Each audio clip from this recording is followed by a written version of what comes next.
Influences. Presley's earliest musical influence came from gospel. His mother recalled that from the age of 2, at the Assembly of God church in Tupelo attended by the family, he would slide down off my lap, run into the aisle and scramble up to the platform. There he would stand looking at the choir and trying to sing with them. 337. In Memphis, Presley frequently attended all-night gospel singings at the ELVIS Auditorium, where groups such as the Statesmen Quartet led the music in a style that, Guralnick suggests, sowed the seeds of Presley's future stage act. As a teenager, Presley's musical interests were wide-ranging, and he was deeply informed about both white and African American musical idioms.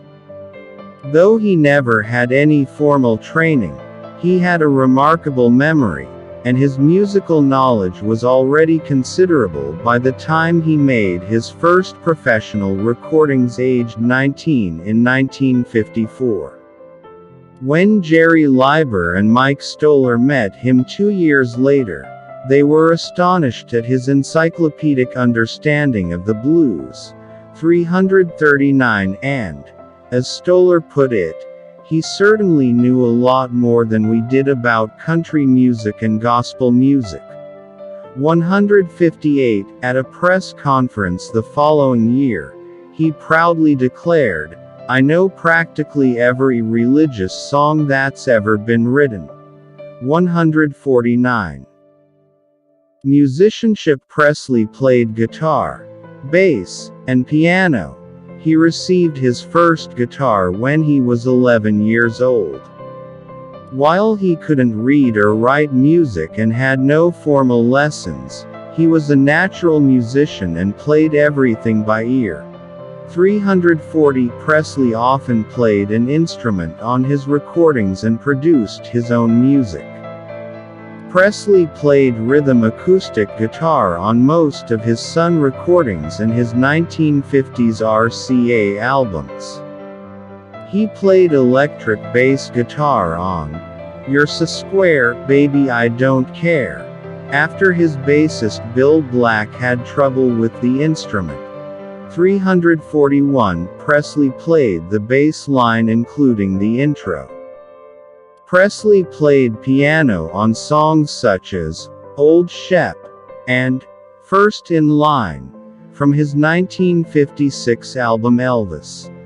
342. He is credited with playing piano on later albums such as From Elvis in Memphis and Moody Blue, and on Unchained Melody, which was one of the last songs that he recorded. 343. Presley played lead guitar on one of his successful singles called "Are You Lonesome Tonight?" 344. Don't Be Cruel, and "Let Me Be Your Teddy Bear," providing percussion by slapping the instrument to create a beat. 346. The album Elvis Is Back features Presley playing a lot of acoustic guitar on songs such as Musical Styles and Genres.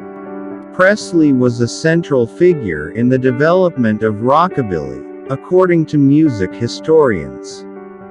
Rockabilly crystallized into a recognizable style in 1954 with Elvis Presley's first release, on the Sun label, writes Craig Morrison.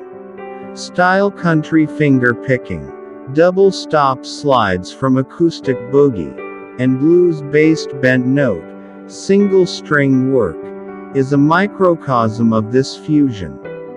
349. While Catherine Charlton likewise calls Presley rockabilly's originator. 350. Carl Perkins has explicitly stated that Sam Phillips, Elvis, and I didn't create rockabilly. 351. And, according to Michael Campbell, Bill Haley, and I know for a fact Jerry Lee Lewis had been playing that kind of music ever since he was 10 years old. 353. At RCA Victor, Presley's rock and roll sound grew distinct from rockabilly with group chorus vocals, more heavily amplified electric guitars, 354, and a tougher, more intense manner.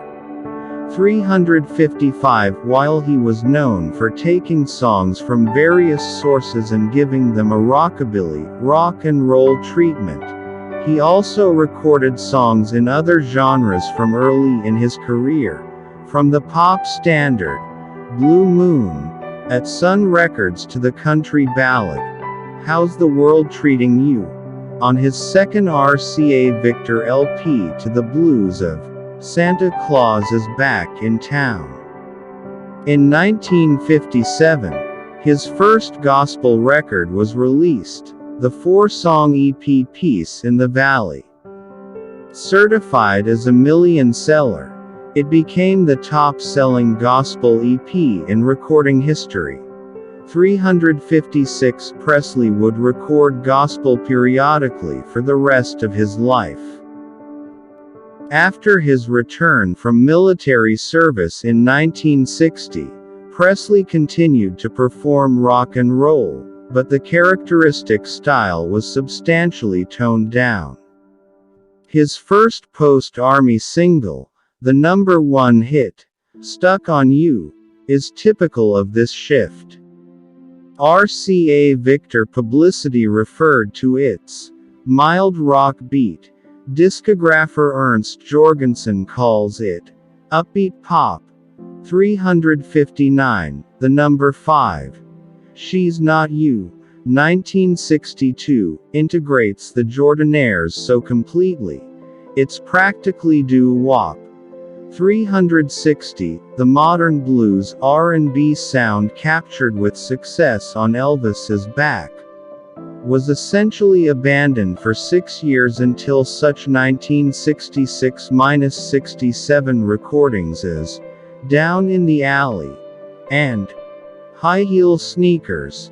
361. Presley's output during most of the 1960s emphasized pop music, often in the form of ballads such as Are You Lonesome Tonight?, a #1 in 1960. It's Now or Never, which also topped the chart that year, was a classically influenced variation of pop based in the Neapolitan song, O Sol Mio, and concluding with a full-voiced operatic cadence. 362. These were both dramatic numbers, but most of what Presley recorded for his many film soundtracks was in a much lighter vein. While Presley performed several of his classic ballads for the '68 comeback special, the sound of the show was dominated by aggressive rock and roll.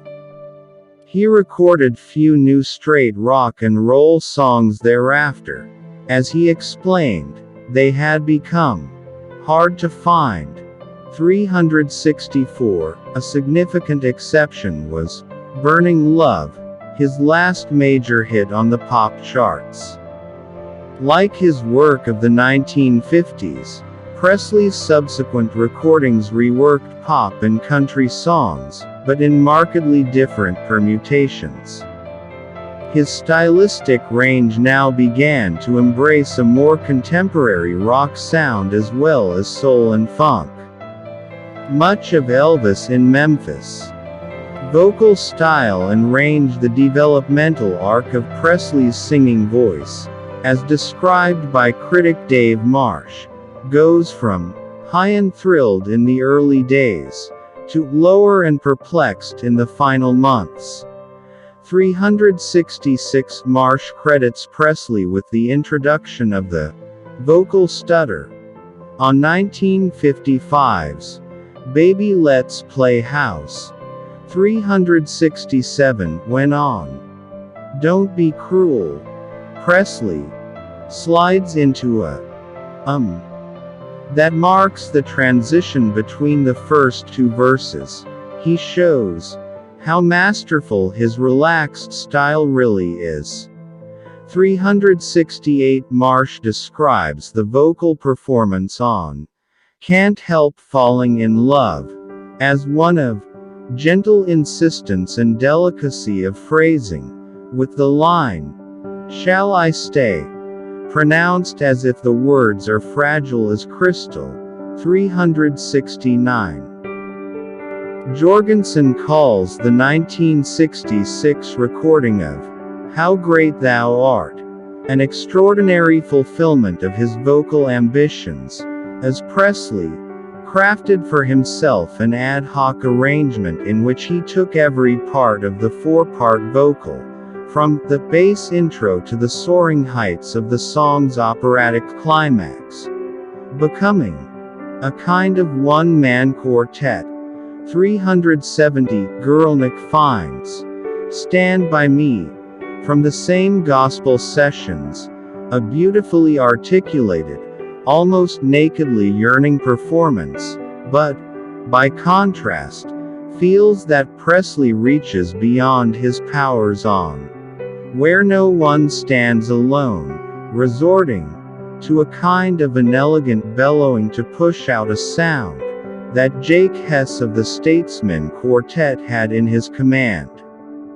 Hess himself thought that while others might have voices the equal of Presley's, he had that certain something that everyone searches for all during their lifetime. 371 Guralnick attempts to pinpoint that something. The warmth of his voice, his controlled use of both vibrato technique and natural falsetto range, the subtlety and deeply felt conviction of his singing were all qualities recognizably belonging to his talent, but just as recognizably not to be achieved without sustained dedication and effort. 372. Marsh praises his 1968 reading of U.S. Mail, bearing down on the hard guy lyrics, not sending them up or overplaying them but tossing them around with that astonishingly tough yet gentle assurance that he brought to his Sun records. 373 The performance on In the Ghetto is, according to Jorgensen, devoid of any of his characteristic vocal tricks or mannerisms, instead relying on the exceptional clarity and sensitivity of his voice. 374 Guralnick describes the song's delivery as of almost translucent eloquence, so quietly confident in its simplicity. 375 On Suspicious Minds, Guralnick hears essentially the same remarkable mixture of tenderness and poise, but supplemented with an expressive quality somewhere between stoicism at suspected infidelity and anguish over impending loss. 376. Thank you for watching. Hopefully it's useful. Don't forget to like, comment, share and subscribe. See you in the next video.